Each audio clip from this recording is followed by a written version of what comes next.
I thought that for this shop shed update, I would shoot some footage of caulking and painting the outside of the shed. But then I looked at the footage and thought, how long can you watch a fat guy on a makeshift scaffold paint trim and climb up and down a pool ladder putting color on the walls? And if you doubt that, enjoy the next few seconds of music.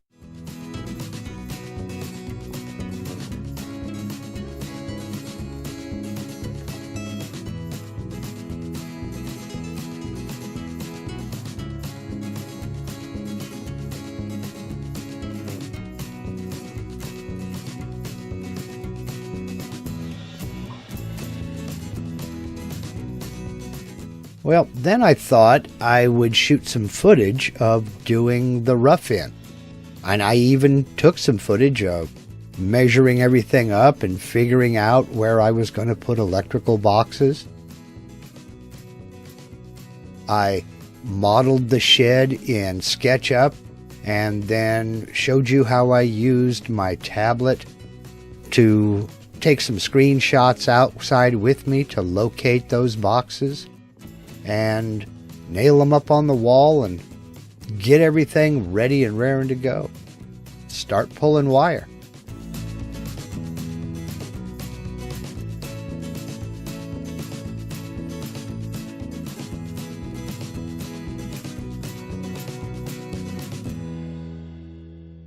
But then I was reminded of something.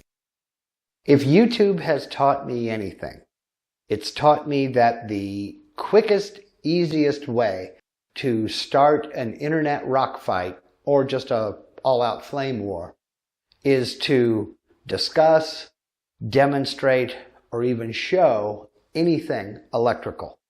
Now, I don't know what it is about electricians, and not all electricians, just a select few, and you know who you are.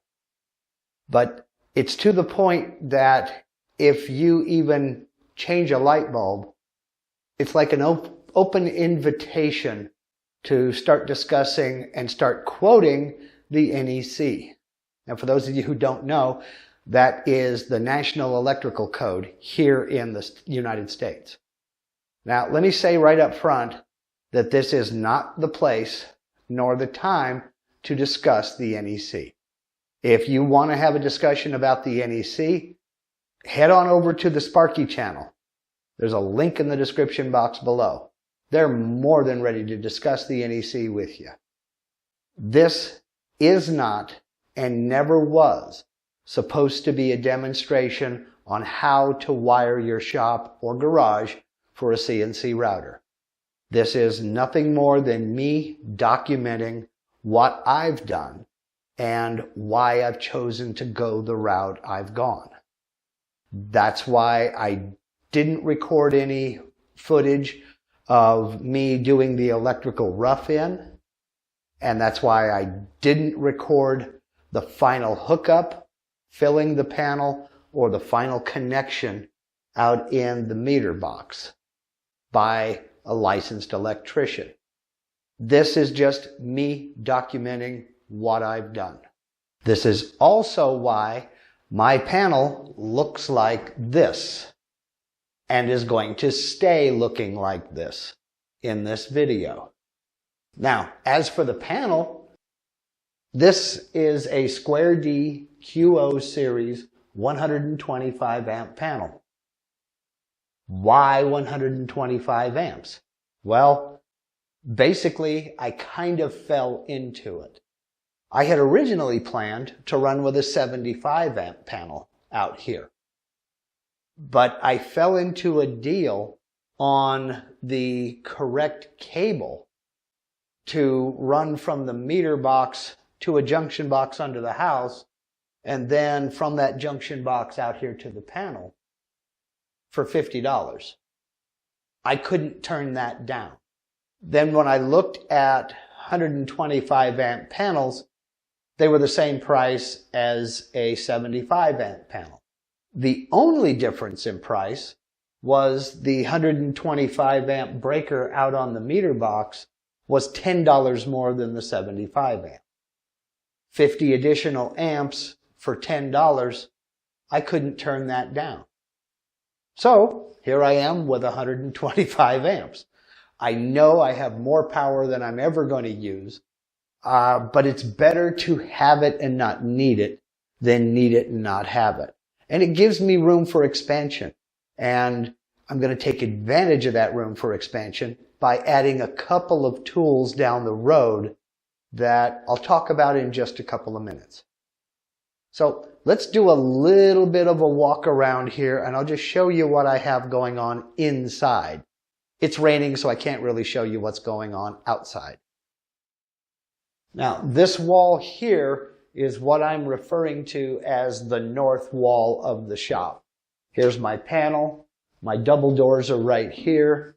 And the man door, the single door on the side of the building, is right here. This is the front corner.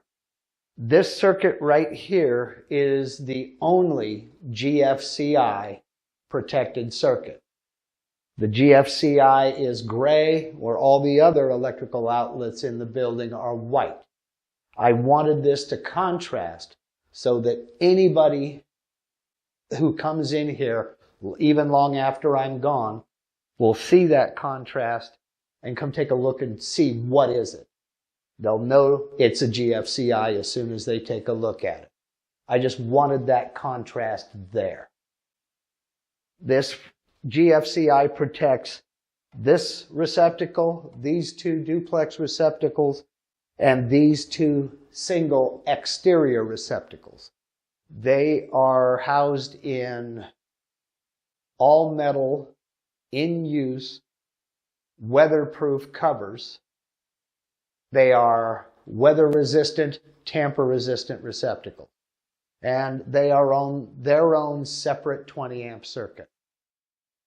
This wall here is what I'm referring to as the east wall. Here is the man door here on the side of the shop shed. Here are my light switches. This is the only 15 amp circuit in the building. It controls the 6 4-foot long LED shop lights I have mounted to the ceiling. It controls this clear outside porch light, and it controls a red porch light on the other side of the door that is on right now, signaling to anybody outside that I am recording. And so far it works pretty well. You'll also see that I have a receptacle here, duplex receptacles over there.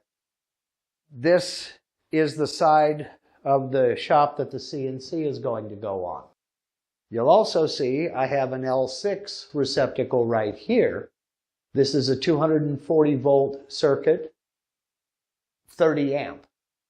One of the upgrades that I plan on doing, probably next year, is an air-cooled spindle.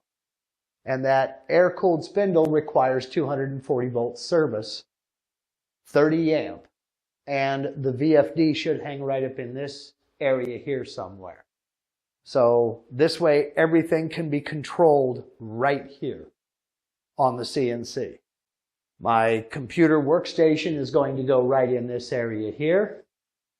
And as you can see by the orange low voltage box, I have hardwired internet access right here. All that remains to be done on that is run it inside the house and plug it into the back of my router. That should be sometime this afternoon or tomorrow. I'm attempting to future-proof as much as possible.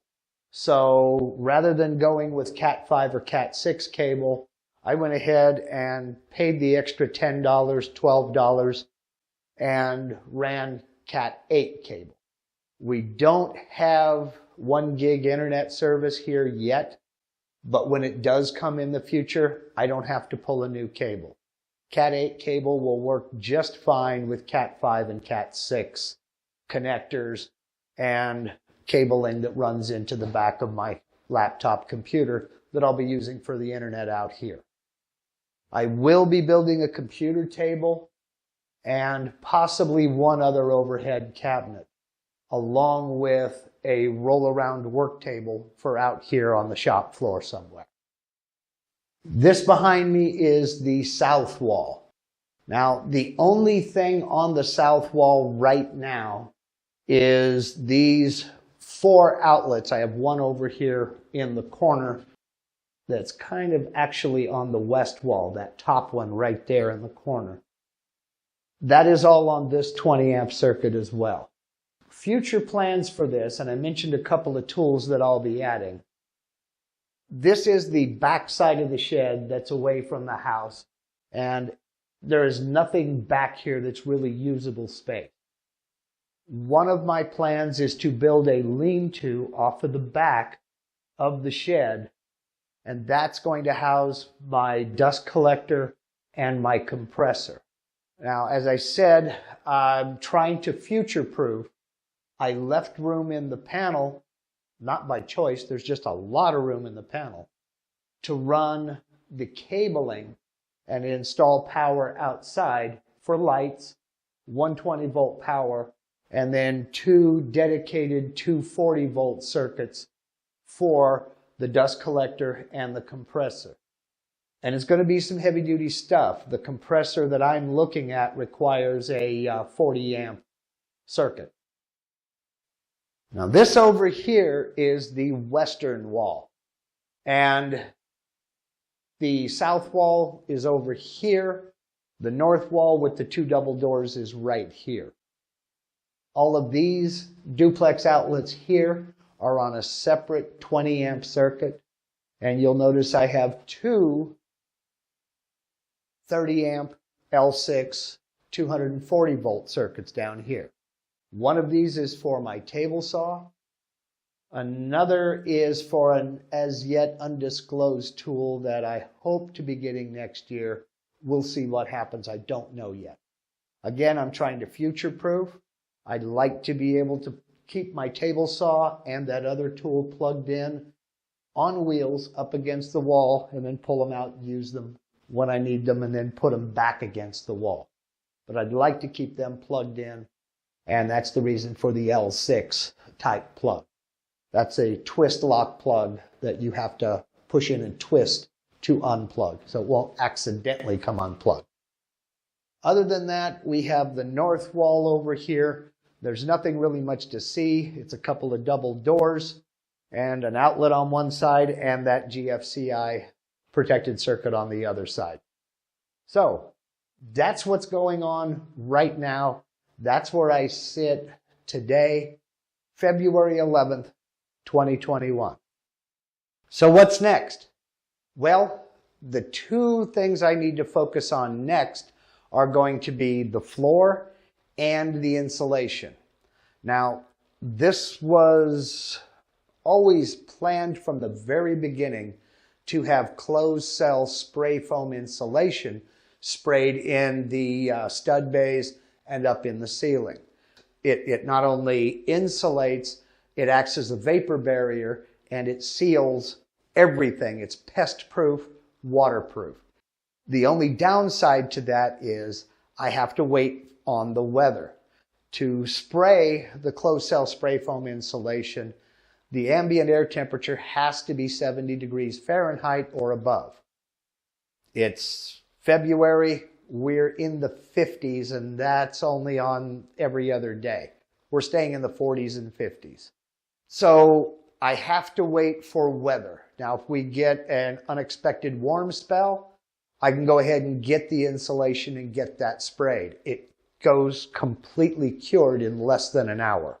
I don't see that happening though. That's probably going to be pushed down to sometime in the spring.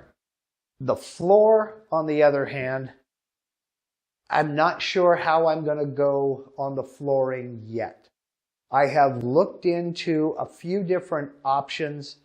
There's a product out there called G-Floor that I looked at, but it's cost prohibitive. It comes in pre-cut sheet sizes, and for some reason, the sheets that I would need to do a 12 by 16 shed are just outrageously priced. I'd like to use it, but it's just not going to happen. So I'm seriously considering just painting this floor with a anti-slip additive in the paint. But I haven't made that decision 100% yet. Well, that'll have to happen after this floor dries. It's not dry enough to do anything yet. The shed was built the week after Christmas, 2020, so it's only been here a little over a month and a half. It hasn't dried out completely. The floor, again, is pressure-treated plywood, so the building basically needs to dry out before I can do anything. Thankfully, I got it painted before the wet weather really set in. Probably next will be the floor because I'll have to wait for the insulation until spring. So this may be the last shop update for a little while. Now, I know I said on the outset at the beginning of this series that this was going to be kind of a way to show you the steps that are involved and what you need to look at and what you need to think about when you set up a shop for a CNC. Now, I'm using a shed, started with bare dirt, as you've seen. You can be doing this in a garage, in another shed, any kind of building. I went with 125 amp service.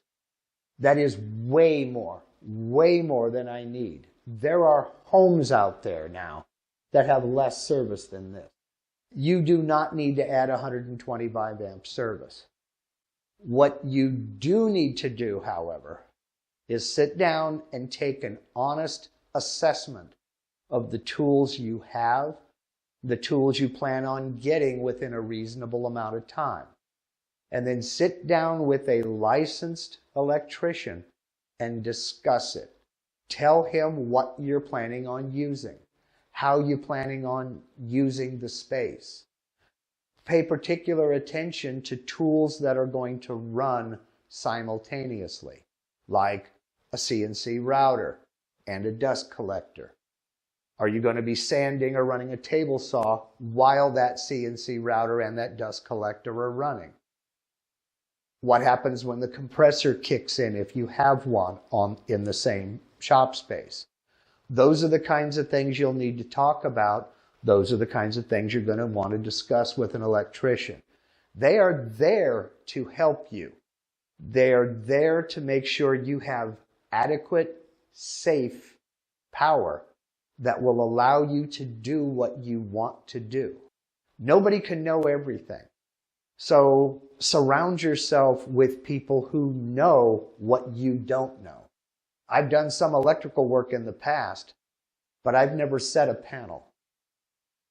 With me, the hardest part of do-it-yourself is knowing when not to, unless it comes to electrical. That's why I call the people who specialize in that. That's their job. That's what they do. And they're more than happy to sit down and help you plan out your shop space. One final thing before I wrap this video up. I just spent a few minutes preaching about consulting with licensed electricians. Then proceeded to tell you how I roughed in the electrical myself. This entire project was overseen by 3 professional electricians. 2 who are still active, and 1 who recently retired with 41 years experience. They helped me out, answered my stupid questions, and walked me through the entire process of the rough-in. Some of it I already knew, but nobody can know everything. The 3rd is a gentleman by the name of Tanner Holland, who owns a business called Table Rock Electrical here in Medford, Oregon. Now, Tanner is just simply put, a very cool guy. He knows his business. He knows what he's doing. He doesn't charge 2 arms and both legs.